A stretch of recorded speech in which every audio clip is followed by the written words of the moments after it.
나도 데이터 과학자가 될 수 있어. 나대자 최상현 교수입니다. 오늘은 실무자 4탄 마이닝 도구에 대해서 같이 한번 살펴보도록 하겠습니다. 이전까지 3탄까지 해서 데이터에 대한 유형, 그 다음에 유형별 데이터 분석, 그다음 마이닝의 목적과 개념 같이 살펴봤었고요. 오늘은 마이닝 도구 중에서 웨카에 대한 활용 실습들을 진행하도록 하겠습니다. 그 중에서도 데이터 마이닝 소프트웨어에 대한 유형들을 살펴볼 거고요. 그 다음에 이 중에서 프리웨어로 나와 있는 R 프로그래밍 많은 분들이 활용하고 있고요. 그 다음에 웨카 GUI 인터페이스로 굉장히 그 사용자들에게 친숙한 시스템이 될 수 있고요. 그 다음에 웨카로 활용한 실습까지 진행하도록 하겠습니다. 앞에 말씀드린 것처럼 데이터 마이닝 소프트웨어는 크게 상용 소프트웨어 패키지들과 프리웨어 이렇게 두 가지로 나눌 수가 있는데요. 상용 소프트웨어에는 그 전부터 통계 패키지로 굉장히 유명한 SES와 SPSS가 대표적인 솔루션입니다. 그래서 SES 같은 경우에는 지금 이제 새로운 플랫폼으로 SES에서 사용하는 모든 그 통계적 플랫폼을 모두 활용할 수 있도록 하는 새로운 솔루션으로 바이아라고 하는 솔루션을 제안을 하고 있고요. 그 다음에 IBM에서는 SPSS 모델러라고 하는 솔루션을 제공하고 있습니다. 두 개 다 제가 그 전 버전에서 이제 강의를 했었는데요. SES 같은 경우에는 E-마이너, 엔터프라이즈 마이너라고 하는 툴 가지고 굉장히 데이터 마이닝의 다양한 알고리즘을 접할 수 있게 했었고요. 그 다음에 SPSS 같은 경우에는 클레멘타인이라고 하는 그전 외부에 있었던 그 업체를 인수해서 그 SPSS의 솔루션으로 만들었던 기억이 있는데요. 그러한 두 개의 툴을 제가 강의했었는데 굉장히 강력하고요. 안정성이 굉장히 좋습니다. 그 다음에 다양한 알고리즘을 포함하고 있고요. 근데 이제 문제 자체는 뭐 비용이죠. 굉장히 이제 비싸다 보니까 기업들이 도입하기가 쉽지 않은 측면. 그 다음에 이제 일반 개인 또는 조그만 그 중소기업들에서 사용하기는 쉽지 않은 측면들이 있습니다. 그래서 이제 이런 것들을 대체할 수 있는 프리웨어 소프트웨어들이 나왔는데요. 이제 잘 아시는 것처럼 원래 이제 통계 쪽에 실습을 하기 위한 툴이었던 R 프로그래밍이 이제 가장 대표적인 프리웨어로 보실 수가 있고요.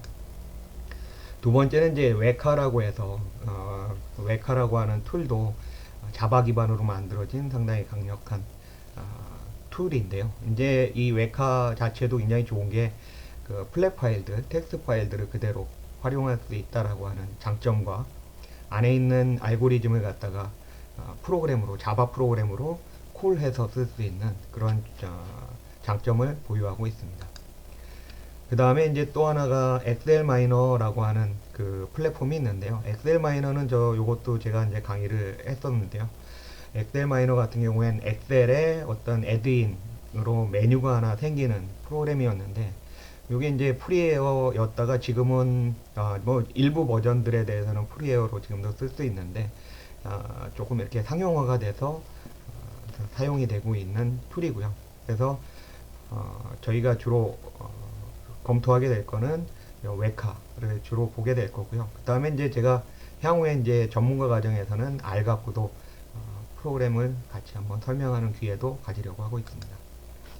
R 프로그래밍은 지금 보시는 것처럼 rproject.org라고 하는데 들어가서 R 프로그래밍 요 아래 보이는 화면에 해당하는 그 코드 라이브러리 같은 것들을 갖고 올 수 있고요.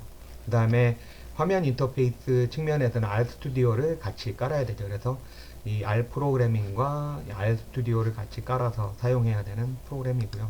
물론 이제 R 스튜디오 없이도 그냥 요것만 갖고도 할 수 있긴 한데요. 좀 더 편리하게 하기 위해선 R 스튜디오를 사용하는 게 많이들 하고 있는 거죠. 그래서 원래 그 통계 분석 프로그램으로 전부터 프리웨어로 많이 나와 있던 거고요. 뉴질랜드의 오클랜드 대학에서의 두 분이 같이 개발을 했고요. 대부분의 그 통계 기법, 데이터 분석 기법 이런 것들을 라이브러리 패키지로 구현을 했고요. 그 다음에 여러 가지 알고리즘을 찾아서 사용할 수 있게 해주는 프로그램입니다. 그다음 이제 웨카인데요. 웨카는 저희가 그 와이카토 대학에서 개발을 했는데요. 이것도 뉴질랜드의 와이카토 대학에서 개발된 프로그램으로요. 자바 기반으로 개발이 됐고 분류 예측, 군집, 연관 규칙, 또는 속성 선택 알고리즘 이런 것들을 다 해줄 수 있는 기법들을 포함하고 있습니다.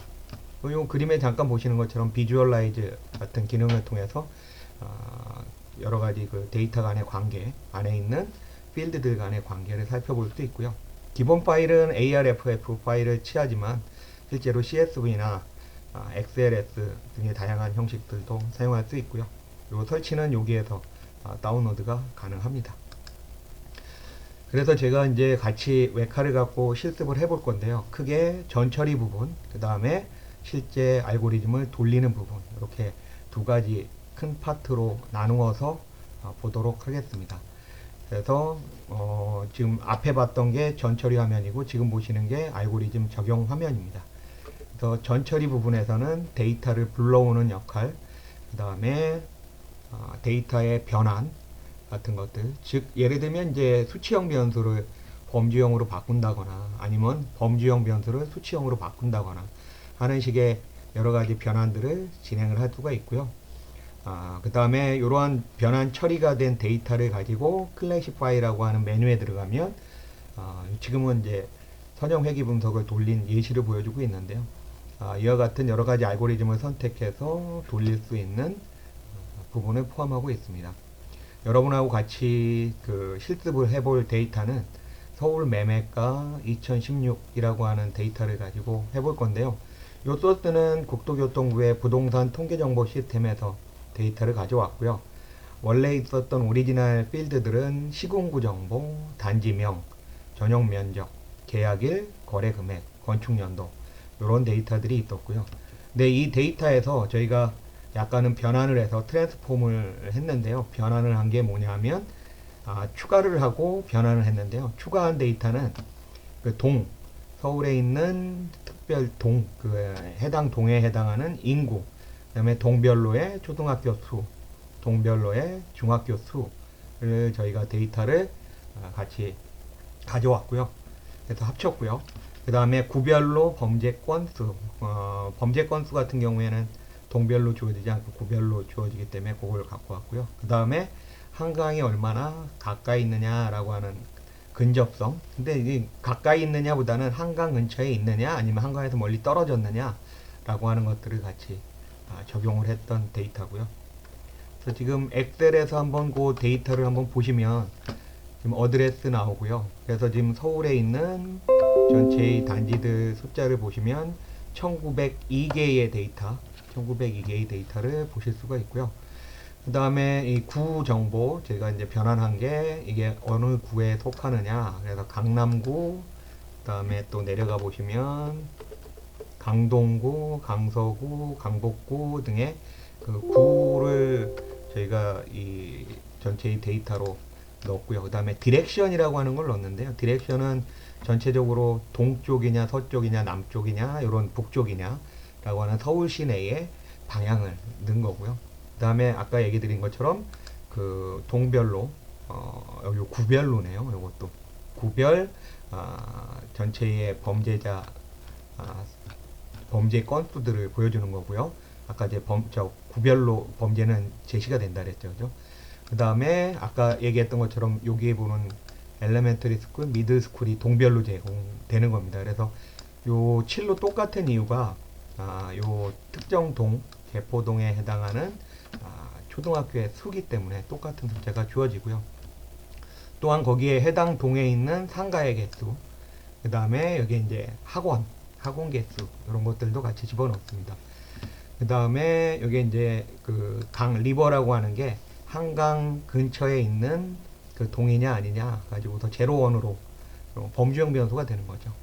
그 다음에 해당 아파트에 대한 크기, 그 다음에 요게 이제 계약 일자, 가격, 그 다음 몇 층이냐, 그 다음에 이연은 몇 년도에 지었느냐. 그래서 이제 16년 현재 몇 년 됐느냐가 듀레이션으로 들어가는 거고요. 파퓰레이션은 동별 인구수 이렇게 들어간 거죠. 그래서 지금 보시면 요 듀레이션부터 요거는 이제 제가 변환을 한 거고, 파퓰레이션부터 요 뒤에 있는 5개의 필드는 새롭게 추가한 거고요. 범죄도 새롭게 추가했고요. 리버도 저희가 변환을 해서 집어넣은 데이터입니다. 그래서 요거를 가지고 우리가 이제 웨카에서 한번 불러서 실제 적용하는 실습을 한번 해보도록 하겠습니다. 그래서 여러분들도 데이터 같이 링크 시켜놨으니까요. 다운로드 받으셔서 같이 따라 하시면 좋을 것 같습니다. 또 데이터 부르려면 웨카 설치한 후에 웨카를 기동시켜서 익스플로어라고 하는 걸 실행을 시키면 지금 보시는 것처럼 메뉴가 아까 보셨던 것처럼 뜹니다.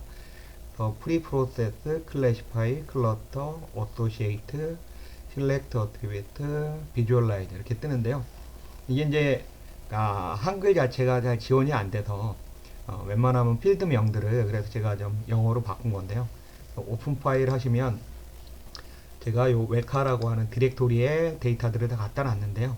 지금 보시면 원래 파일 유형은 ARFF 파일인데 CSV로 저장된 데이터도 가져올 수가 있죠. 그래서 제가 서울 매매가 2016 웨카라고 하는 데이터를 열고요. 해당되는 데이터에 지금 어드레스 보면 아까 한글이다 보니까 깨져서 나오죠. 그죠? 그래서 요거는 이제 사용하지 않을 거고요. 그래서 요 전 처리해주는 프리프로세스에서 그런 식의 작업들, 데이터를 갖다가 지우고 하는 것들을 하게 됩니다. 그래서 클릭하시고요. 어드레스, 그 다음에 우리가 또 안 쓸게 계약 일자, 컨트랙션 데이트 요것도 사용 안 할 거고요. 그 다음에 나머지 이어하고 듀레이션은 같은 의미이기 때문에 이어는 빼고 듀레이션만 넣을게요.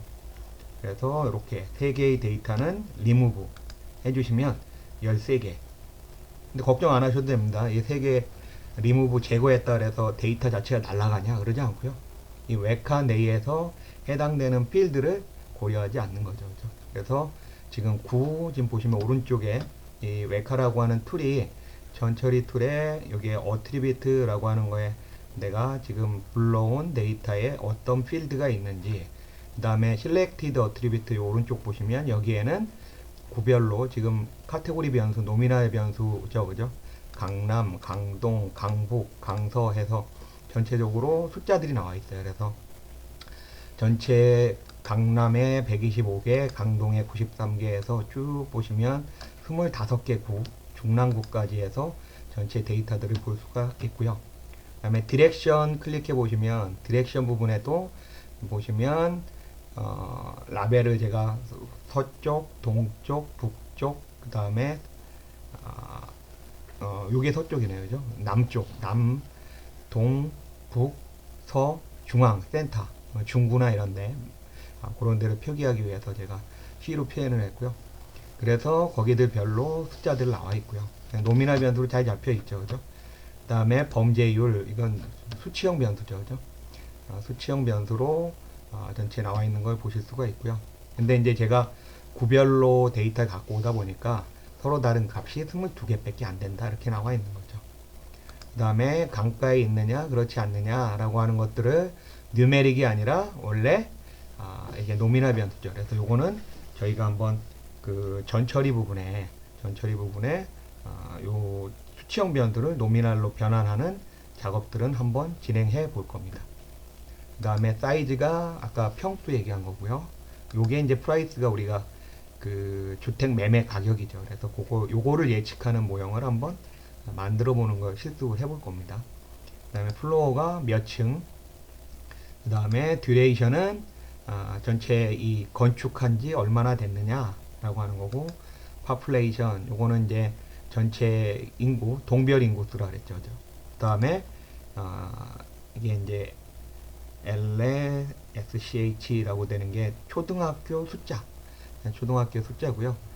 그 다음에 미들스쿨, 이게 고등학교 숫자, 그 다음에 스토어, 가게 숫자, 그 다음에 사설학원의 숫자, 이렇게 주어져 있습니다.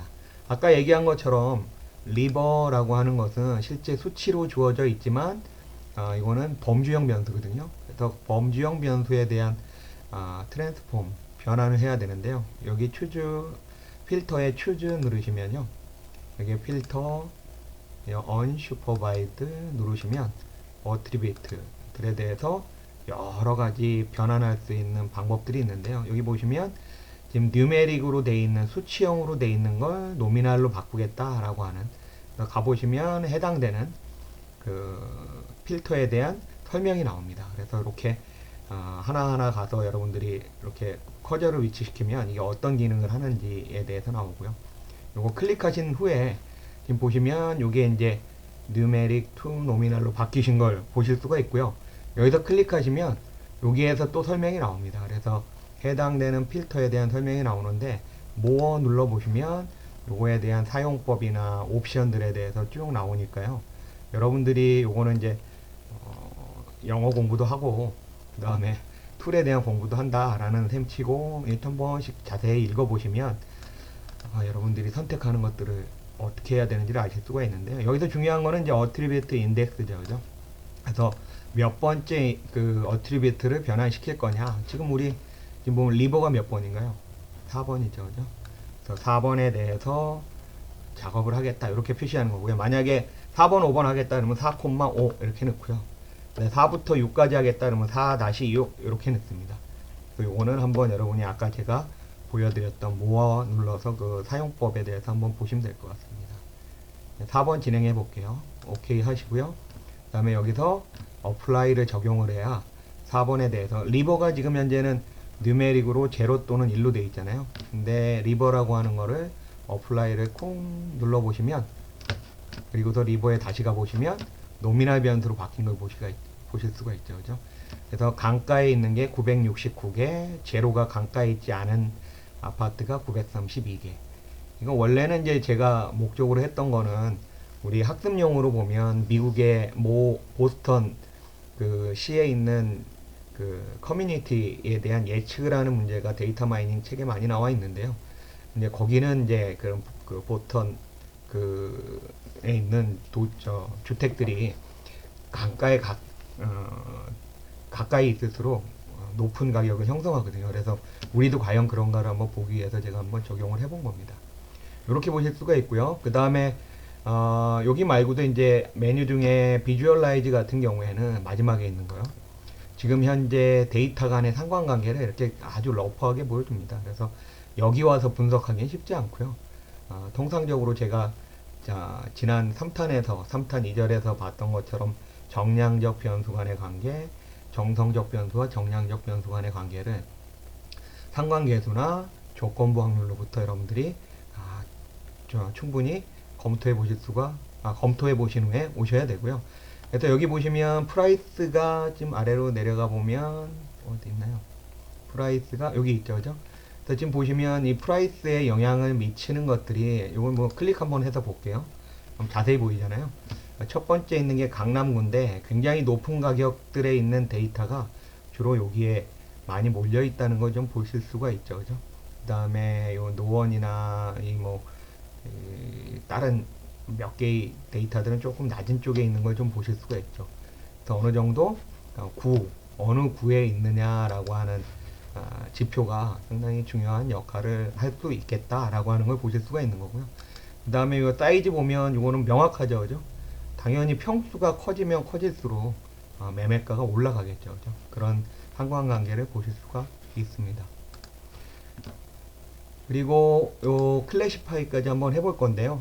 실제 우리가 여기에 방법론을 선택하게 되는데 클래시파이어 중에서 choose 들어가셔서 펑션 누르시면 리니어 리그레션이 있는데 요거 한번 해볼게요. 요게 리니어 리그레션은 나중에 제가 회귀 분석 챕터에서 다시 설명을 드릴 거고요. 이거 디폴트로 되어 있는 걸 갖고 한번 돌려보고요. 요 테스트 옵션도 제가 디폴트로 되어 있는 걸 그대로 돌려볼게요. 요 밑에 이건 크로스 밸리데이션보다는 데이터 숫자가 많지 않기 때문에 퍼센테이지 스플릿이라고 해서 요거는 실제 트레이닝 모델을 만드는데 사용할 데이터를 전체 몇 퍼센트 쓸 건가를 정하는 거예요. 통상적으로 모델 만드는데 좀 더 많은 숫자의 데이터를 쓰기 때문에 한 60% 정도를 주고요. 나머지 40%는 이제 검증하기 위해서 사용을 합니다. 그 다음에 이제 여기 뭐 옵션이 있는데요. 옵션에 들어가셔서 아웃풋, 이게 이제 여러 가지 아웃풋 모델을 보여줘라. 그러면 최종적인 회귀 모형을 보여주는 거고요. 그 다음에 여기 보시면 아웃풋 프리딕션에 클릭하셔서 요거 이제 플레인 텍스트로 한번 해볼게요. 그러면 그 예측한 결과를 보여달라는 거거든요. 그래서 오케이 누르시고요. 여기가 이제 우리가 타겟 변수, 어떤 변수 예측할 거냐. 근데 요거는 Education Institute, 그래서 마지막에 있었던 학원 숫자예요. 근데 이걸 예측하는 건 아니고 프라이스잖아요. 그래서 쭉 올려보시면 여러분이 선택할 수 있습니다. 프라이스 선택하시고요. 디폴트로 되어 있는 걸 가지고 한번 우리가 웨카 어떻게 사용하는지에 대한 연습이니까요. 각 알고리즘 하나하나에 들어가서 제가 구체적인 사항을 설명을 드릴 거고요. 스타트 눌러보시면 순식간에 결과 나옵니다. 그죠? 순식간에 결과 나오는데요. 지금 보시면 회귀 분석에서 이제 코릴레이션 코에피션트가 통상적으로 1에 되면 거의 굉장히 정확한 걸로 보실 수가 있는데 83.68, 0.8368이니까 꽤 정확한 편에 속하는 결과를 보여주고 있고요. 나머지 지표에 대해서는 나중에 한번 설명을 드릴 거고요. 근데 이제 제가 많이 얘기하는 것 중에 하나는 이런 것들, Relative Absolute Error라고 해서 전체의 절대값 기준으로 해서 오차가 어느 정도 이루어지고 있느냐, 52%다. 이 얘기는 무슨 말이냐면 아까 프라이스 가서 평균 보시면 지금 요 9천만 원에서부터 38억까지 있는데 평균이 한 5억 정도 되는 거잖아요. 근데 5억에 아까 보면 50%, 그러면 그 전체에 왔다 갔다 하는 게 앱솔루트 에러가 5억짜리를 2억 5천에서 7억 5천까지 오류를 범한다, 이런 얘기거든요. 그러니까 생각보다는 오류가 큰 편이죠. 그죠? 그런 결과를 보여주고 있습니다. 그래서 지금 쭉 위에 가보면 회귀 분석의 결과 뭐 잘 아시겠지만 여기에서 사용한 변수들이 아까 그 어느 구에 있느냐가 굉장히 중요한 역할을 한다 그랬잖아요. 구에 대한 결과가 많이 나와 있고요. 그 다음에 두 번째로 많이 사용하는 게 디렉션, 어느 쪽이냐. 그 다음에 범죄율, 그 다음에 아까 제가 얘기 드린 것처럼 사이즈. 여기서 사이즈가 이제 양의 값을 갖는다는 건 크기가 커질수록 값이 프라이스가 올라가겠다라고 하는 걸 보여주는 거고요. 그 다음에 플로어, 파플레이션, 미들스쿨, 스토어, 이렇게 순서대로 해서 이러한 회귀 모형이 나오는데 이건 나중에 회귀 모형에서 다시 한번 여러분들한테 설명드릴 거고요. 결과로 여기 나오는 거 보면 하나하나의 테스트 데이터에 대해서 실제 값에 대해서 얼마만큼 그 예측 값들이 예측이 되어 있느냐, 그래서 오류가 나온 정도를 쭉 보여주고 있는데요. 굉장히 차이가 조금 있는 걸 보실 수가 있습니다. 그래서 전체 40%의 데이터가 지금 보시면 760개네요. 그죠? 760개의 데이터에 대해서 밸리데이션을 한 결과를 볼 수가 있습니다. 이렇게 해서 실제 여러분들이 웨카 그 전체 그 데이터 마이닝 소프트웨어 중에 웨카에 대한 사용법을 같이 한번 보셨습니다. 어차피 그 유튜브 강의니까요. 구독 다 듣고 유용했으면 좋아요 한번 눌러주시면 좋을 것 같습니다.